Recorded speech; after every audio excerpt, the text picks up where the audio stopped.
Scott Johnson was an American PhD student in mathematics who was killed in Australia in 1988. Initially treated by police as a suicide, a coroner's inquest in 2017 resulted in a finding he died as a result of a gay hate attack. In May 2020, a man was arrested and charged with the murder of Johnson.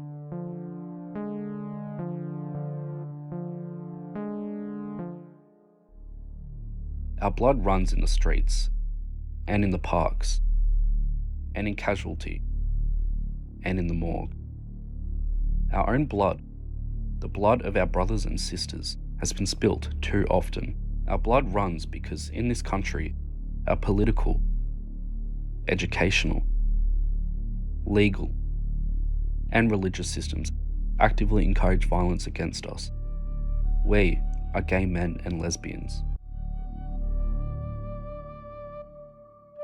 So in 2018, we launched a report into homophobic hate-related crimes. That report then prompted the New South Wales Police Force to do their own investigation of the cases. In at least 26 of the cases, they agreed that there was anti-gay bias, and this is what we know that are documented. There's probably a larger volume of crimes remain unreported and therefore unsolved, particularly around our transgender community. When someone from the trans community dies, their trans experience is not necessarily recorded officially.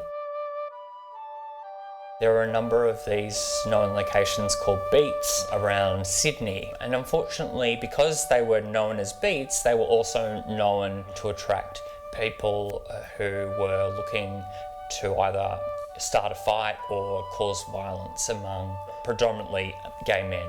And so these sites then became a bit of a target for those gay-related hate crimes. That sort of stuff is sort of like happens almost all the time nowadays, especially with Grindr and Tinder as well.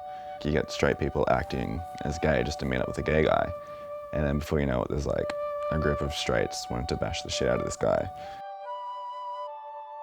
We're being attacked and killed, but we're invisible to a lot of people. Like most people walking down the street, what are they going to say? Yeah, I'm going to meet prejudice. I've had eggs thrown at me.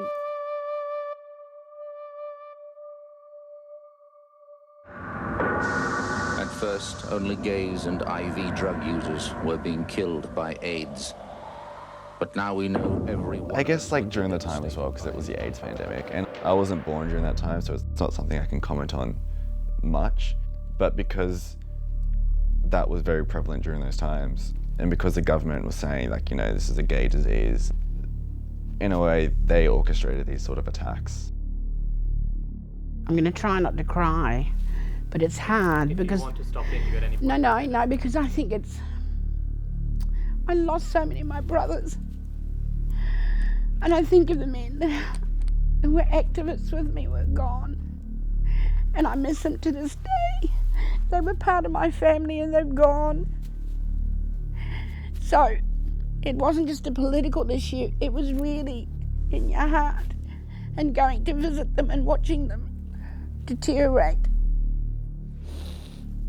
It was a very, very painful period.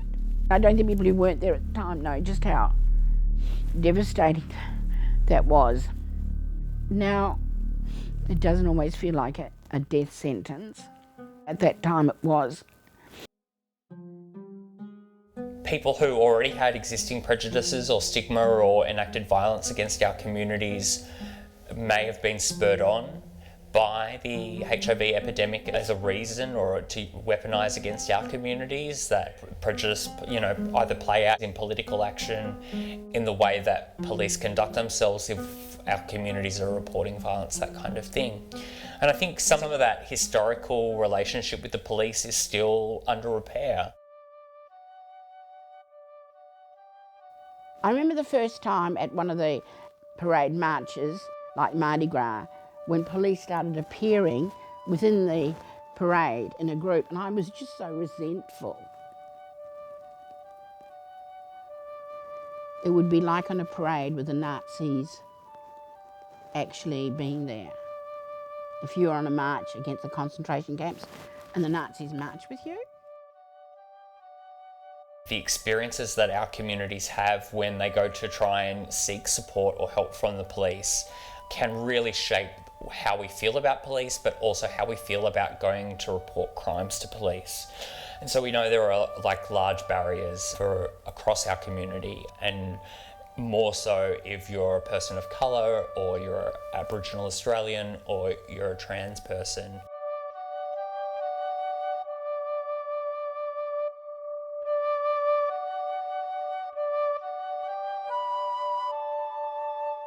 The site that was picked in Tamarama, which is Marks Park, historically it was a beat and the site of the historical violence that we're talking about. It was identified by the Waverley Council that this could be a really great place to have a memorial that gives the people the opportunity to have a quiet moment, to reflect, to meditate. So a really strong element is around healing, because I think it's really important that our communities are able to have a physical representation that recognises the experiences that we've gone through. I think it would be nice to sort of acknowledge what's happened in the past and sort of, in a way, reflect myself on how lucky I am to be a gay man standing here, and can like show my condolences to those that have passed. Yeah, just think about what's happened. I can sort of see it as like a way to like rise and, you know, stand up for yourself and be proud of who you are and not let anyone tell you otherwise. Hope in the future is what will happen with how we are with each other, that we see the benefits of diversity in our taste buds and being able to taste each other, literally and metaphorically.